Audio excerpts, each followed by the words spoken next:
wabarakatuh.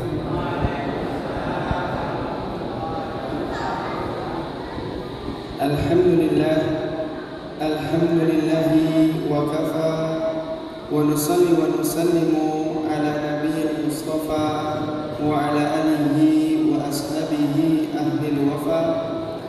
Asyhadu an la ilaha illallah wahdah la syarika lah wa asyhadu anna Muhammadan abduhu wa rasuluh la nabiyya wa rasula ba'dah. Rabbi shrah li sadri wa yassir li amri wahlul 'uqdatam min lisani yafqahu qawli. Allahumma anfa'na bima 'allamtana wa 'allimna ma yanfa'una warzuqna ilman nafi'an ladzi yanfa'una. Alhamdulillah para jamaah Bapak Ibu yang insyaallah dirahmati Allah Subhanahu wa taala. Terus pundi kabare saya sedanten iki Bapak Ibu? Alhamdulillah ya, di tengah guyuran hujan ya, sejak tadi sore, bahkan Bapak Ibu diiringi juga dengan kilatan ya. Sampai tadi istri saya bilang ini kajiannya jadi boten ini. Alhamdulillah dengan izin Allah hujan telah berhenti dan kita semua dapat melanjutkan aktivitas yang sudah direncanakan. Maka Bapak Ibu yang dirahmati Allah, sebelum kita mengkaji lebih dalam tentang hikmah, sejarah dan pelajaran pada kisah Isra Mi'raj, marilah kita mensyukur nikmat Allah, yang mana nikmat Allah ini saged dihitung napa mboten Bapak Ibu? Mboten saged. Sebagaimana yang Allah firmankan, wa in ta'uddu nikmatallahi la tuhsuha. Kalau kita mau menghitung nikmat Allah, maka kata Allah kita semua tidak akan pernah mampu. Bahkan menariknya di sini Allah menggunakan kalimat la, ya, bukan lam atau lam. Yang maknanya apa? La di sini adalah peniadaan yang tidak terikat oleh waktu. Terus nikmatnya Gusti Allah yang tidak bisa kita hitung itu semua. Baik nikmat yang sudah berlalu, nikmat yang sekarang sedang dirasakan, ataupun nanti nikmat yang akan datang. Semua itu Bapak Ibu tidak mampu atau tidak akan bisa kita hitung nikmat yang Allah berikan kepada kita.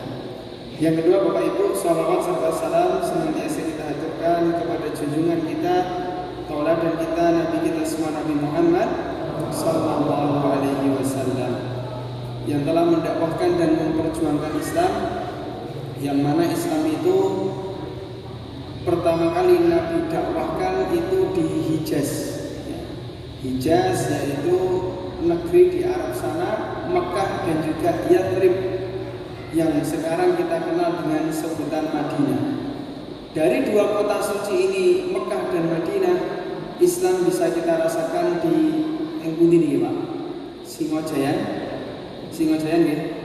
Bisa kita rasakan di Singojayan dan di tempat tinggal kita masing-masing. Maka ini termasuk daripada pahala jariah perjuangan daripada Nabi kita Nabi Muhammad sallallahu alaihi wasallam, yang mana ketika nama Nabi disebutkan sunnahnya kita adalah bersolawat. Bapak Ibu rahimani wa rahimakumullah jami'an ya, pada kesempatan kali ini kita akan mengkaji tentang Isra Mi'raj. Apa itu Isra Mi'raj Bapak Ibu? Suatu peristiwa yang luar biasa, yang setiap tahun kadang kita mengulangi untuk mempelajarinya. Akan tetapi Bapak Ibu, Isra Mi'raj ini bukan hanya peristiwa sejarah ya, kalau ada papan tulis itu bisa saya urat-uratan. Isra Mi'raj lebih daripada peristiwa sejarah, pelajaran berharga yang menjadi role model. Ya, role model itu sebetulnya peta kehidupan bagi manusia ketika hidup di dunia. Kenapa Bapak Ibu? Isra Mi'raj ini adalah hadiah dari Allah kepada Nabi kita. Ya, sebelumnya kita sedikit bercerita. Sebelum peristiwa Isra Mi'raj, Nabi mengalami tahun-tahun yang sangat berat. Ya, Nabi mengalami tahun-tahun yang sangat berat. Bahkan dikatakan oleh para ulama ahli sejarah itu adalah tahun kesedihan yang kita kenal dengan sebutan Amul Huzn. Ya, tahun apa Bapak Ibu? Tahun kesedihan. Kenapa? Pada tahun itu dua orang yang Nabi cintai wafat. Ya, siapa Bapak Ibu? Abu Thalib dan juga Khadijah. Ini meninggal beriringan tidak lama. Setelah meninggalnya Khadijah dan Abu Thalib, ya, Nabi mengalami pemboikotan pada tahun ke-7 hingga 10 Hijriah. Ya, Nabi diboikot, ya, Nabi dijauhi, Nabi dipersekusi. Nabi menghadapi banyak sekali ancaman. Ketika Nabi diboikot, Nabi hijrah. Ini sebelum ke Madinah. Sebelum ke Madinah, hijrahnya Nabi di mana Bapak Ibu? Di Thaif. Ya, mungkin Bapak Ibu yang pernah haji atau umrah pasti tidak asing dengan kota Thaif. Kota yang jaraknya dari Mekah, dari Mekah itu cuma mungkin kalau naik bis 3 jam. Ya, dataran tinggi yang disebut dengan Thaif. Ketika Nabi hijrah ke Thaif, yang berharap mendapatkan bantuan, berharap dakwahnya diterima, justru Nabi mengalami penolakan yang sama. Bahkan Nabi dilempari oleh kotoran dan dilempari oleh batu ketika Nabi berada di Thaif. Setelah itu jamaah yang dirahmati Allah, Allah berikan hadiah kepada Nabi kita dengan peristiwa Isra Mi'raj. Hikmahnya apa Bapak Ibu? Seringkali, perhatikan ini, seringkali pertolongan Allah itu turun ketika ujian sudah benar-benar di puncak.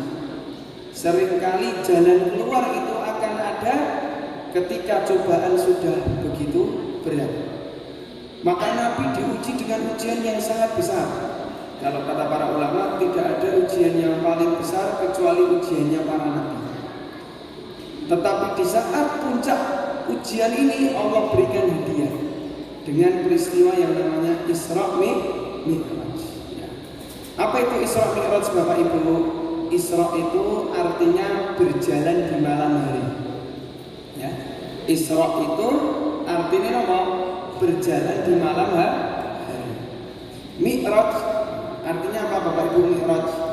Mi'raj itu artinya naik. Ya. Kalau Isra berjalan di malam hari, kalau Mi'raj itu artinya naik. Sehingga Bapak Ibu yang dirahmati Allah, peristiwa Isra Mi'raj itu Allah abadikan dalam firman-Nya. Quran surat Al-Isra. Allah berfirman, Subhanalladzi asra bi 'abdihi lailan. Maha suci Allah yang telah memperjalankan bi 'abdihi, yaitu hambanya. Siapa? Nabi Muhammad. Ini menjadikan dalil bahwasanya Isra Mi'raj itu bukan hanya rohnya Nabi yang naik, bukan hanya rohnya Nabi yang Allah jalankan, tidak. Tetapi peristiwa Isra Mi'raj ini Nabi ruh dan jasadnya yang Allah perjalankan. Jadi utuh. Ya, ada orang yang mengatakan Isra Mi'raj itu Nabi cuma mimpi. Ada yang mengatakan Isra Mi'raj itu yang Allah perjalankan cuma ruhnya, tidak badannya. Maka pendapat yang paling kuat, pendapat yang paling terkenal, kata para ulama, Allah perjalankan Nabi, jasadnya dan juga ruhnya. Jadi secara sadar, ya, Allah perjalankan dari mana Bapak Ibu?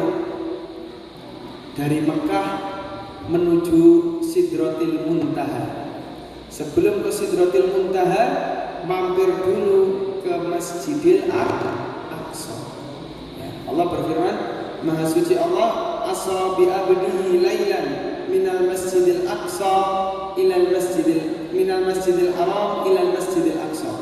Maha suci Allah yang telah memperjalankan hambanya dari Masjidil Haram menuju Masjidil Aqsa. Ya, jadi dalam hadis itu disebutkan, ya, sebetulnya sumbernya sangat banyak sekali ya, sumber tentang Lailatul Qadar ini. Cuman salah satu hadis yang terkenal itu cukup panjang dan insya Allah akan kita bawakan pada kesempatan kali ini, yaitu riwayat Muslim, ada juga yang mengatakan riwayat Bukhari dan juga Muslim. Nabi berjalan lewat apa Bapak Ibu? Ya, dari Masjidil Haram ke Masjidil Aqsa, Nabi naik hewan yang disebutkan dalam sebuah hadis bernama buraq. Buraq ini diambil dari kata baraq yang artinya kilatan cahaya. Buraq ini hewan, kalau dalam sebuah hadis ya, itu disebutkan hewan ini lebih tinggi dari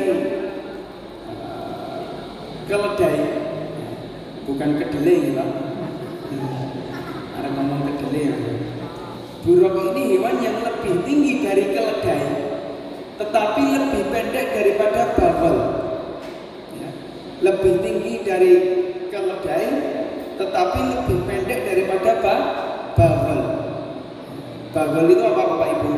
Bawal itu persilangan, ya, persilangan antara kuda dan juga keledai. Ya. Persilangan kuda dan juga keledai ini disebut bawal. Ya. Jadi buraq ini tingginya di atas keledai tapi di bawah bawal. Yang membuat hewan ini istimewa apa Bapak Ibu? Langkahnya itu. Ya. Jadi buraq ini kalau jalan dalam sebuah hadis dikatakan langkahnya sejauh mata memandang. Ya. Hewan langkahnya itu sejauh mata memandang. Kira-kira cepat boten iki Pak? Kira-kira kalau Bapak Ibu numpak buraq ajeng teng Bantul itu cepat boten? Cepat. Kenapa? Hewan ini langkah kakinya itu sejauh matanya memandang. Ya, terus bisa dibayangkan berapa cepat hewan ini melangkah. Padahal jarak antara Masjidil Haram dan Masjidil Aqsa itu 1000 kilo. Ya. Jarak Masjidil Haram dan Masjidil Aqsa itu 1000 kilo.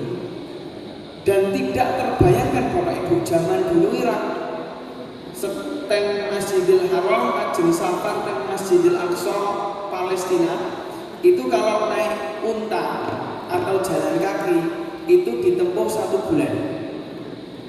Kata para ulama, ya, dari Masjidil Haram ajeng teng Masjidil Aqsa nek melampah mampu numpak unta. Ya. Jadi kalau dalam kitab fikih ketika ingin haji atau umrah, kendaraan yang dulu dianjurkan itu unta, ya. Karena dulu wonten Honda, Supra, kapal, pesawat itu belum terbayangkan. Jadi hanya menggunakan kaki atau kuda atau unta.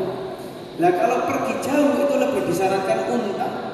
Karena unta ini walaupun jalannya lambat, tetapi dia memiliki daya jelajah yang lebih besar daripada seekor kuda.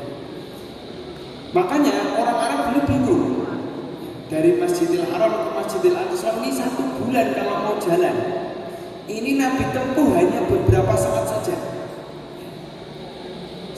Dalam waktu semalam Nabi teng Masjidil Aqsa, Nabi munggah teng Sidratul Muntaha, balik teng Mekah. Ini hanya ditempuh Nabi 1 malam menggunakan hewan yang disebut dengan buraq. Sesampainya Nabi di Masjidil Aqsa, disebutkan dalam beberapa riwayat Nabi mengimami para nabi yang lain. Masjidil Aqsa ini Bapak Ibu termasuk salah satu masjid yang kita dianjurkan untuk pergi ke sana. Wonten Masjidil Haram teng Mekah, wonten Masjidil Nabawi teng Madinah, wonten Masjidil Aqsa teng Palestina. Ini 3 masjid yang Allah muliakan, yang semasa hidup kalau bisa kita ziarah ketiga masjid ini. Sesampainya di Masjidil Aqsa, Nabi ngimami para nabi. Ada Nabi Musa, Nabi Ibrahim dan nabi-nabi yang lainnya. Maka dalam sebuah hadis Nabi pernah mengatakan, "Ana sayyidul qaum wala fakhr." Aku ini adalah pemimpinnya para nabi dan tidak ada kebanggaan bagi diriku. Maka dalam hadis ini kita juga mengambil pelajaran, kita dilarang untuk berbangga terhadap diri sendiri. Karena Nabi saja mengatakan, saya ini pemimpin para nabi, tetapi tidak ada kebanggaan dalam diri saya. Sesampainya di Masjidil Aqsa, Nabi ngimami para nabi. Dan Masjidil Aqsa ini, jamaah sekalian dirahmati Allah, itu kalau kita sering lihat di internet, itu kan kubahin apa Bapak Ibu? Emas. Tetapi itu justru bukan Masjidil Aqsa, itu bagian di dalam komplek. Tetapi kalau Masjidil Aqsa-nya itu kubahnya warnanya justru hitam, warna batu. Nah di situ Nabi mengimami sholat para nabi yang lain. Kemudian Bapak Ibu yang dirahmati Allah Subhanahu wa taala, setelah Nabi ke Masjidil Aqsa, dalam sebuah hadis dikatakan Nabi bersama dengan Jibril. Jibril ini malaikat yang bisa menyerupai manusia. Nabi pernah melihat Jibril dalam wujud aslinya itu cuma 2 kali. Dan ketika Nabi melihat Jibril dalam wujud aslinya, sayapnya ketika dibentangkan itu menutup ufuk, Pak. Sayapnya Jibril itu ratusan. Satu sayapnya itu sudah nutupi ufuk dunia. Jadi jangan bayangkan, maka dalam beberapa redaksi Jibril itu menyerupai manusia. Salah satunya dalam hadis Jibril yang begitu panjang. Ketika Jibril menyerupai manusia dan bertanya kepada Nabi, apa itu Islam, apa itu iman, apa itu Islam, dan apa itu ihsan. Ini Jibril menyerupai manusia. Dalam konteks yang lain, Jibril juga pernah menyerupai manusia sahabat yang dia ini terkenal muadzinnya Nabi. Tetapi ternyata dia itu apa? Jibril. Allah berfirman, wa laqad ra'ahu nazlatan ukhra inda sidratil muntaha. Maka dalam sebuah hadis, jamaah sekalian yang dirahmati Allah Subhanahu wa taala, ya, bahwasanya Rasulullah SAW dalam hadis yang menceritakan tentang malam Isra wal Mi'raj, Nabi itu naik sendiri atau bareng Jibril? Bareng Jibril, Pak. Nabi bareng Jibril naik. Sampainya di pintu pertama, saya bacakan hadisnya, "Tsumma araja bina ila sama, fastaftaha Jibril faqila man anta." Sampai di langit pertama, Pak, diketuk pintunya. Kemudian kata penjaga pintu pertama ditanya, "Siapa kamu?" Dalam sebuah hadis dikatakan, "Saya Jibril."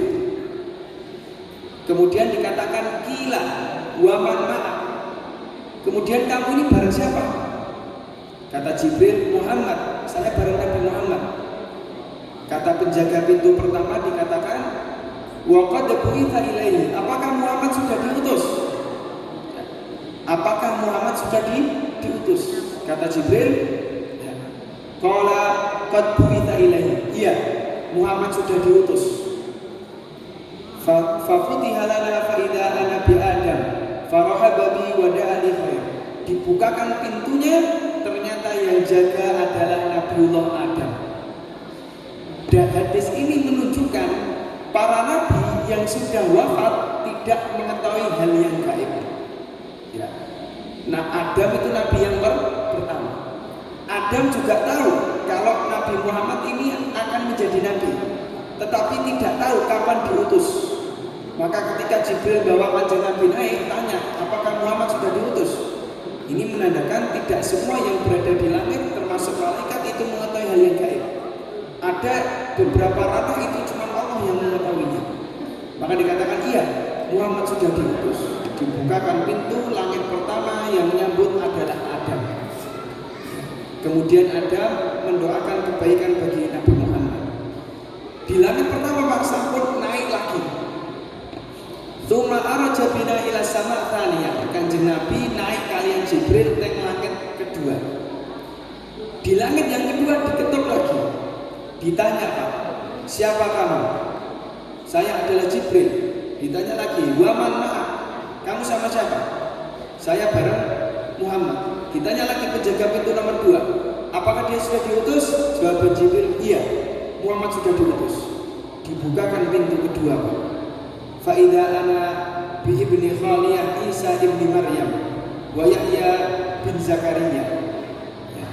Pintu kedua itu ada, dibukakan pintu kedua, ternyata yang membukakan adalah Nabi Isa dan Nabi siapa? Yahya. Ini disebutkan di sini adalah Ibni Khaliyah. Maka Isa ini masih keturunan ketemu disimbah dengan Nabi Muhammad. Disimbah generasi keberapa itu masih ketemu. Di pintu kedua yang membukakan adalah Nabi Isa dan Nabiullah Zakaria. Sampai langit kedua sama Jibril naik lagi. Sampailah di langit yang ketiga. Di langit yang ketiga jamaah yang dirahmati Allah, ditanya lagi, siapa kamu? Jibril. Kamu bareng siapa? Muhammad. Apakah dia sudah diutus? Iya, dia sudah diutus. Kemudian dibukakan di langit yang ketiga, yang membukakan adalah Faida ana Yusuf. Yang membukakan di pintu langit yang ketiga adalah Nabiullah Yusuf. Ada yang kenal Nabi Yusuf, Bapak Ibu?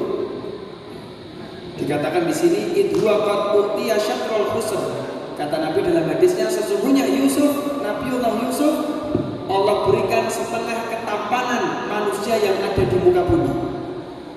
Jadi ibu-ibu sekalian ini yang di belakang, yang suaminya ganteng-ganteng ini, itu sudah dibagi jutaan manusia daripada kegantengannya Nabi Yusuf. Terus ibu-ibu nih lihat ada orang ganteng di dunia ini, itu tidak ada apa-apanya dengan Nabi Yusuf. Nabi mengatakan gantengnya Nabi Yusuf itu setengah kegantengan umat manusia yang ada. Jadi setelah Yusuf itu kegantengan manusia tinggal setengah, dibagi jutaan.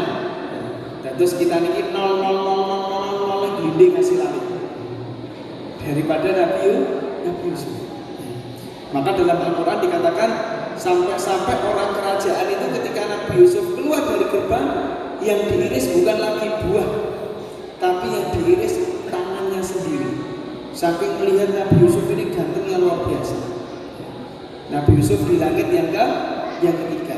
Naik lagi Pak Jibril sama Nabi di langit yang keempat. Ya, dikatakan siapa kamu? Aku Jibril. Wa man ma'ak? Kamu bareng siapa? Aku bareng Muhammad sallallahu alaihi wasallam. Dikatakan, apakah dia sudah diutus? Iya. Muhammad sudah diutus. Fa futiha lana fa idza ana bi Idris. Dibukakan pintu yang keempat, yang menyambut adalah Nabi Idris. Farahaba wa da'ali bi khair. Nabi disambut oleh Nabi Idris dan Nabi didoakan kebaikan oleh Nabi Idris. Sebagaimana yang Allah firmankan, wa rafa'nahu makanan aliyya. Sesungguhnya telah kami tempatkan dia di tempat yang tinggi, di pintu langit yang keempat. Kemudian Nabi naik lagi sama Jibril di pintu yang kelima. Dikatakan lagi, siapa kamu? Aku Jibril. Kamu dengan siapa? Aku bareng Muhammad. Apakah dia sudah diutus? Iya, Muhammad sudah diutus. Kemudian dibukakanlah pintu Faida ana bi Harun. Yang membukakan pintu langit yang kelima adalah Nabi Harun. Ya. Kemudian Nabi disambut, Nabi juga didoakan kebaikan. Kemudian Bapak Ibu yang dirahmati Allah, Nabi naik pintu yang keenam. Ditanya lagi, siapa kamu? Aku Jibril. Kamu bareng siapa? Muhammad. Apakah sudah diutus? Jawabannya sudah. Dibukakan pintu langit yang keenam. Yang menyambut adalah Nabi Sinan. Pintu yang keenam Nabi Musa. Ini sangat menarik. Terus kisahnya Nabi Musa dan Nabi Muhammad ini memiliki keterikatan yang besar. Karena sebagian umatnya Nabi Musa juga menjadi umatnya Nabi Muhammad, yaitu Bani Israel. Dan di dalam Al-Quran, ya, kisah yang paling banyak disebutkan itu kisahnya Nabi Musa. Maka Nabi Musa juga pernah nama Bapak Ibu Ghibtah. Nabi Musa tidak ini. Nabi Musa hanya Ghibtah itu artinya menyayangkan. Nabi Musa tidak bisa mengerjakan kebaikan yang dikerjakan Nabi Muhammad. Kata Nabi Musa apa? Akan datang sosok pemuda yang pengikutnya besok lebih banyak daripada pengikutku, yaitu Nabi Muhammad. Dibukakan pintu yang keenam, disambut oleh Nabi Musa. Kemudian Nabi Muhammad naik lagi pintu yang ketujuh, bersama Jibril. Ditanya lagi apakah sudah diutus, jawabannya sudah. Di langit yang ketujuh maka disambutlah oleh Nabi Ibrahim. Kemudian musdidan dhahru ila baitil ma'mur fa idza huwa yadkhuluhu. Kemudian Nabi sedikit bersender di Baitul Ma'mur. Sebagian ulama mengatakan Baitul Ma'mur ini Ka'bah yang berada di langit. Jadi para malaikat kalau bersujud itu di Baitul Ma'mur. Fa idza huwa yadkhuluhu kulla yawmin sab'una alfa malakin la ya'uduna ilaihi. Tsumma dhahaba bi ila sidratil muntaha. Kemudian Nabi Muhammad SAW naik ke Sidratil Muntaha, ke puncak langit tertinggi di atas langit ketujuh. Maka para ulama mengatakan kenapa dinamakan Muntaha? Ya, moga Bapak Ibu yang ngajeng munjuk sakit nih, terus kajiannya santai, ben boten ngantuk. Kenapa dinamakan Sidratil Muntaha Bapak Ibu? Muntaha itu artinya tempat yang terakhir atau tempat yang paling tinggi. Maka di Sidratul Muntaha Nabi Muhammad SAW ya, di sana bertemu dengan Allah Subhanahu wa Ta'ala. Para ulama berselisih pendapat. Apakah Nabi melihat Allah secara langsung atau tidak? Ada ulama yang mengatakan iya, Nabi melihat Allah secara langsung. Ada ulama yang mengatakan tidak. Ada ulama yang mengatakan Nabi melihat cahaya. Maka ketika Nabi Muhammad SAW bertemu dengan Allah, Allah memberikan oleh-oleh kepada Nabi kita. Dan ini nanti yang akan menjadi pelajaran yang sangat luar biasa. Dan ini menjadi titik awal Allah perintahkan bagi kita semua untuk sholat. Apa yang Allah hadiahkan kepada Nabi Muhammad Bapak Ibu? Allah hadiahkan dengan yang namanya sholat. Berapa kali? Sehari semalam 50 waktu. Ini Bapak Ibu nih sedina sewengi nek sholat ping 50 sakit boten? Mboten sakit badminton, mboten sakit pingpong, mboten sakit napa mancing.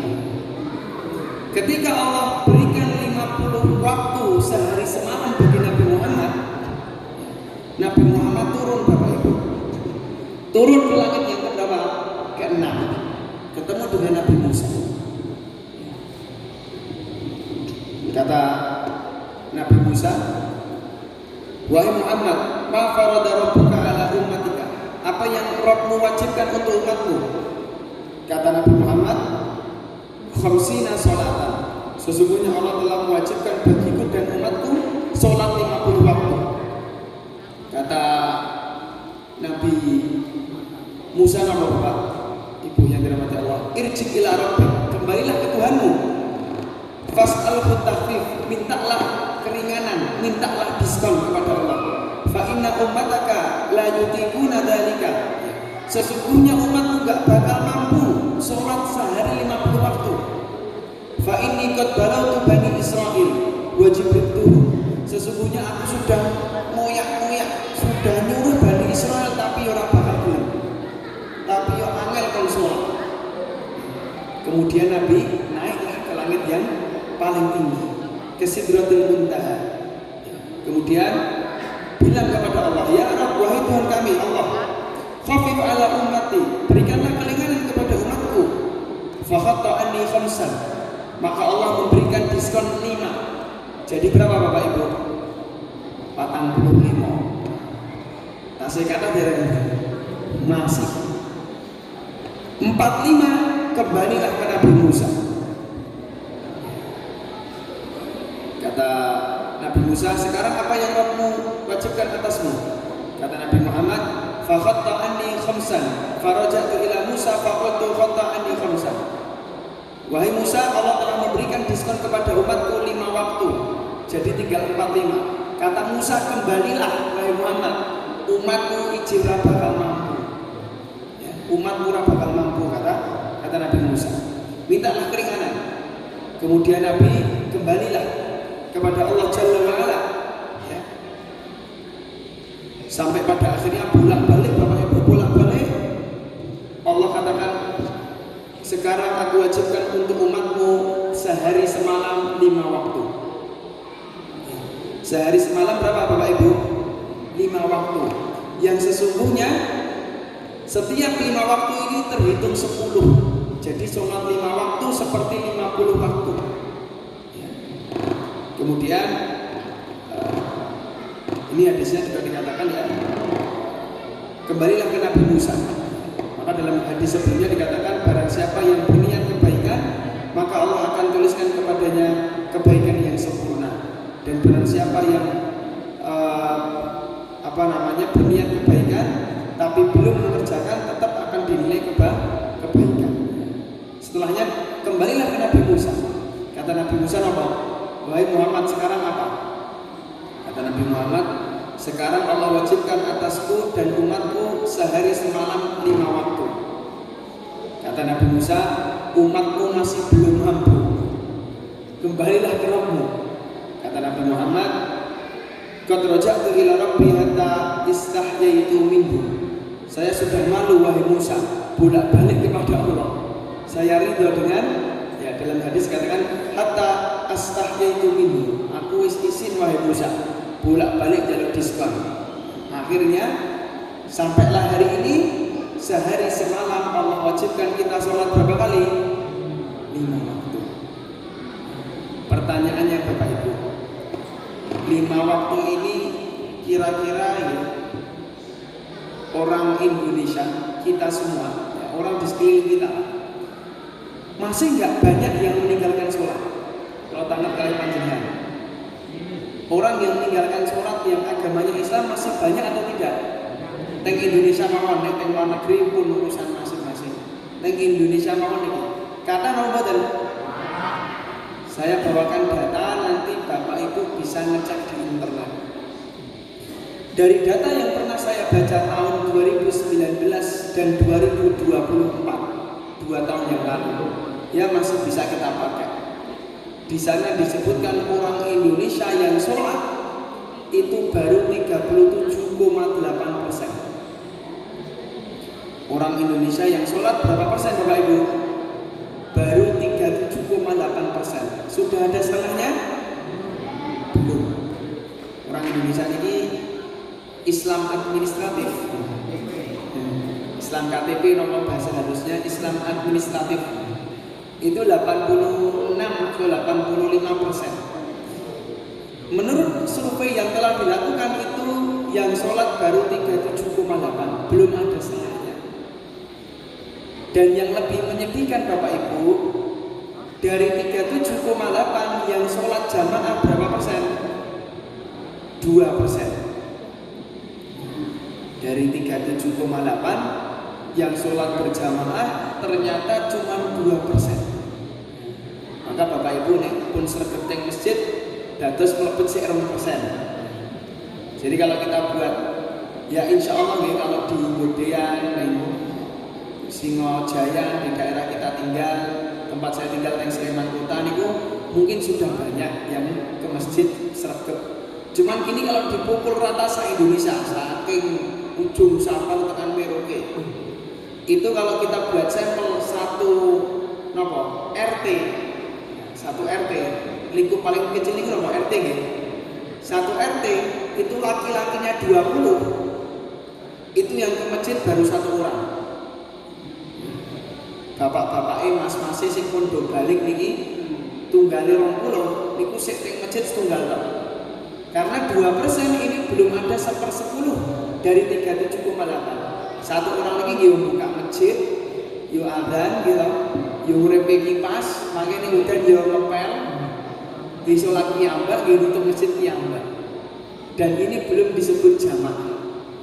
Sehingga Bapak Ibu yang dirahmati Allah, sebetulnya PR kita semua sangat-sangat besar tentang mengingatkan bagaimana pentingnya sholat. Dan Isra Mi'raj ini menjadi pelajaran paling berharga.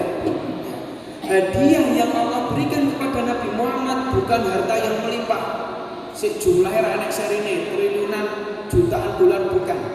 bukan juga pangkat yang tidak ada habisnya, bukan. Justru hadiah yang Allah berikan kepada Nabi Muhammad di saat Nabi diuji dengan begitu besar adalah syariat sholat. Maka sholat ini bukan beban Bapak Ibu. Sholat ini bukan sesuatu yang berat, karena sholat ini adalah wujud kita menghamba kepada Allah. Dan dahulu para sahabat itu menjadikan sholat untuk tempat istirahat. Maksudnya gimana Bapak Ibu? Sholat itu tempat untuk benar-benar menghamba kepada Allah. Sholat itu tempat benar-benar untuk istirahat sejenak daripada padatnya hiruk-pikuk dunia. Iya, bukan kita pribadi istirahat itu maknanya tidur. Sholat terus teklak-teklek mengenai tarawih. Maka tidak jamaah yang dirahmati Allah. Pada prosesi Isra Mi'raj Allah berikan hadiah kepada Nabi Muhammad dan kita itu adalah syariat sholat. Bukan sehari 50 waktu, tetapi sehari cuma 5 waktu. Dan kalau kita belum mengerjakan Bapak Ibu yang dirahmati Allah, maka ini termasuk sesuatu dosa yang sangat besar. Bagaimana perjuangan Nabi meminta keringanan kepada Allah. Coba bayangkan, nek Bapak Ibu kita semua sholat sehari sewengi ping 50. Iku pilih bayangi Pak. 24 jam sholatnya 50 kali. Maka setiap 40 menit sholat. Setiap berapa Pak? Setiap 40 menit itu sholat. Bahkan lebih kurang daripada itu. Kalau kita bagi, nah ini nggak bisa kita bayangkan. Kalau Allah yang terjadi itu sehari 1 malam 50 waktu, bagaimana keadaan kita semua pada hari ini? Tetapi perjuangan Nabi meminta keringanan yang tadinya 50 cuma jadi 5. Dan 5 saja masih banyak apa Bapak Ibu yang tidak mengerjakan. Maka ada dosa yang lebih besar daripada zina. Ada dosa yang lebih besar daripada membunuh. Ada dosa yang lebih besar daripada dosa-dosa yang lainnya, yaitu orang yang meninggalkan sholat dengan sengaja. Maka Bapak Ibu yang dirahmati Allah, peristiwa Isra Mi'raj ini haruslah menjadikan diri kita merefleksikan diri tentang bagaimana sholat kita. Bahkan dalam sebuah hadis Kanjeng Nabi nanti dawuh, inna awwalu ma yuhasibu atau yuhsabu indallah. Sesungguhnya yang pertama kali akan Allah hisab niku napa? Sholat. Sholat niku amal yang pertama kali akan Allah hisab dibandingkan amal-amal yang lainnya. Seseorang kalau sholatnya baik, maka sisa yang lainnya insya Allah akan baik. Tetapi kalau sholatnya tidak baik, maka yang lain kebanyakan juga akan tidak baik. Bahkan dalam sebuah hadis yang lain dikatakan as-sholatu imaduddin. Sholat itu tiang agama. Maka jamaah yang dirahmati Allah, sholat ini dalam Islam kedudukannya sangat-sangat penting. Dan sholat ini ibadah yang tidak bisa digantikan. Bisa nggak Bapak Ibu? Aku sholatin nitip. Dulu waktu saya kecil pernah ngejak salah satu ya pun sepuh nggih, mbah-mbah yang setiap Jumatan itu kok saya lihat nggak pernah ke masjid. Terus saya sama teman-teman waktu masih SD itu selalu ngejak, ayo mbah Jumatan, orale, aku le sholat ke nitip. Dulu waktu kecil nggak kebayang bisa nitip ya. Setelah belajar ternyata sholat itu nggak bisa nitip. Raiso nggak bisa seperti haji, umroh. Haji, umroh bisa dibadalkan, ya. Sedekah bisa, kurban bisa diwakilkan. Tapi kalau sholat nggak bisa. Sholat ini ibadah yang tidak bisa digantikan dan tidak bisa dititipkan. Nih sholat sakit nitip ya, suwargina mau kebak. Tapi karena saking ibadah ini begitu sakral, ibadah yang tidak bisa diwakilkan dan ibadah yang tidak bisa digantikan. Maka Bapak Ibu yang dirahmati Allah, berapa banyak orang yang mempelajari Isra Mi'raj, memperingati Isra Mi'raj, tetapi justru lupa Esensi dari peristiwa Isra Mi'raj itu bukan harinya, bukan tanggalnya, tetapi adalah tentang ibadah sholat itu sendiri. Karena inti Isra Mi'raj itu adalah sholat. Maka jamaah sekalian yang dirahmati Allah, setelah Nabi sampai di Sidratul Muntaha membawa oleh-oleh sholat, Nabi pulang ke Mekah bumi. Dan ketika sampailah di Mekah, Nabi ketemu dengan Abu Jahal. Sama Abu Jahal ditanya, Nabi Muhammad cerita, saya tadi habis ke Masjidil Aqsa, saya naik ke langit yang ke-7. Kata Abu Jahal, benar. Kamu jangan lupa omonganmu. Akan aku panggilkan seluruh warga, tetapi kamu nggak boleh lupa omonganmu. Kata Nabi Muhammad, siap. Abu Jahal ini memang sangat licik, Bapak Ibu. Dia sengaja mengundang warga supaya mempermalukan dan menertawai Nabi. Karena Nabi cerita ke Masjidil Aqsa bahkan naik ke langit ke-7 cuma 1 malam. Orang zaman dahulu nggak kebayang. Piye ning Masjidil Aqsa kok sak wengi. Wong nek numpak unta wae berangkat sebulan, pulang sebulan, 2 bulan. Belum lagi Nabi cerita naik ke langit yang ke-7. Orang-orang dipanggil. Kata Abu Jahal, wahai Muhammad, ceritalah sebagaimana yang kau ceritakan kepada saya. Nabi cerita, pada waktu itu Bapak Ibu, tidak sedikit orang yang murtad, tetapi tidak sedikit juga orang yang imannya semakin kuat. Datanglah orang Yahudi, Pak, wahai Muhammad, katanya kamu pernah ke Masjidil Aqsa. Iya, coba ceritakan. Ketika Nabi kan ke Masjidil Aqsa, tetapi kan Nabi tidak seperti kita, Bapak Ibu. Kita kan yang masjid roda apik, selfie, gitu. Nabi enggak. Jadi Nabi enggak. Waktu itu cuma datang sholat, enggak tahu pintunya berapa, warnanya apa, tulisannya apa, pemandangannya apa, Nabi enggak tahu. Tetapi saat ditanya oleh Yahudi, Allah bukakan di pandangan Nabi itu Masjidil Aqsa. Sehingga Nabi bercerita seakan-akan Nabi melihat semua detail-detailnya, pintunya berapa, warnanya apa, tulisannya apa, Nabi cerita. Kata orang Yahudi, kalau yang ini benar, kalau yang ini benar. Kemudian datanglah Abu Bakar As-Siddiq. Abu Bakar As-Siddiq adalah salah seorang sahabat yang dijamin masuk surga, yang termasuk yang paling besar jasanya dalam dakwah Islam. Bahkan Abu Bakar As-Siddiq ini sedekahnya nggak main-main, Bapak Ibu. Abu Bakar As-Siddiq menyedekahkan seluruh hartanya, bukan setengah, bukan seperempat, bukan seperdelapan, bukan. Semua hartanya disedekahkan. Tapi Abu Bakar seorang pedagang, akhirnya berdagang lagi dan memiliki harta. Ditanya, wahai Abu Bakar, apakah kamu percaya Muhammad pergi ke Masjidil Aqsa dan naik ke langit yang ke-7 cuma 1 malam? Kata Abu Bakar, apa Bapak Ibu? Jangankan yang ini sudah biasa. Nabi mengalami peristiwa yang lebih dahsyat daripada cuma peristiwa ke Masjidil Aqsa ke langit yang ke-7 semalam. Setiap Nabi mendapatkan wahyu, itu saja saya percaya. Apalagi dengan peristiwa Nabi Isra Mi'raj dalam semalam, maka tentu saya juga percaya.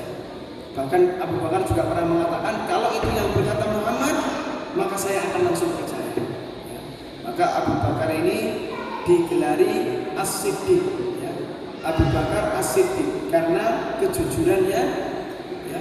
Maka Abu Bakar digelari oleh As-Siddiq, digelari dengan nama As-Siddiq. Ini Bapak Ibu sekalian tentang hadis yang cukup panjang yang kita sebutkan poin-poin penting tentang peristiwa Isra Mi'raj. Ringkasannya Bapak Ibu yang dirahmati Allah, pada peristiwa Isra Mi'raj itu datang sebagai wujud hadiah dari Allah setelah tahun-tahun kesedihan, dan oleh-oleh yang Nabi bawa adalah sholat. Maka Bapak Ibu yang dirahmati Allah, sholat ini bukan menjadi beban.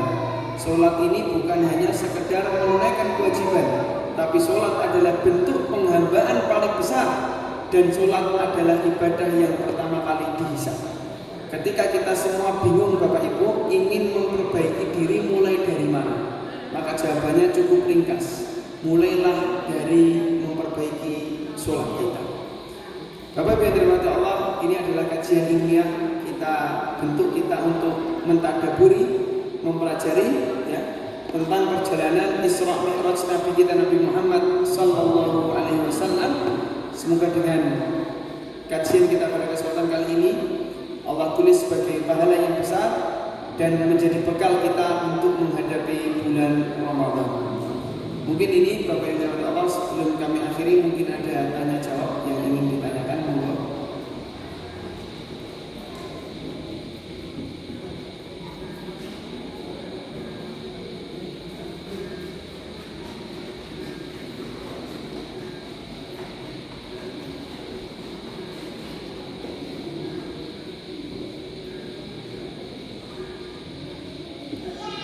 Atau sudah jelas semua nih Bapak Ibu?